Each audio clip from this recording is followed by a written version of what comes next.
చాలా టేస్టీగా ఉంది తాలింపు భోజనం. ఈజీగా టిఫిన్ చేసుకోవచ్చు. స్టార్ట్ చేసుకోండి. పొయ్యి మీద కడాయి పెట్టుకోండి. కొద్దిగా ఆయిల్ పోసుకోండి.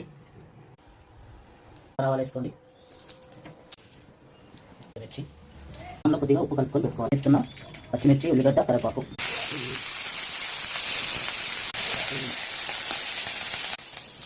పసుపు వేసుకోండి. వేసి రావడానికి పెట్టుకున్న అన్నాన్ని కడాయిలో వేసుకోండి. మిర్చి గడ్డ కలవండి. కలుపుకోండి. కలుపుకోవాలి. బ్రేక్ఫాస్ట్ లేనప్పుడు ఈజీగా తయారు చేసుకోవచ్చు. టేస్ట్ కూడా చాలా బాగుంటుంది. కొద్దిగా గరం మసాలా ఇది వేసుకోండి. కొద్దిగా టేస్ట్ గురించి ఇది ఎవరు స్పెషల్గా చేస్తున్నారు.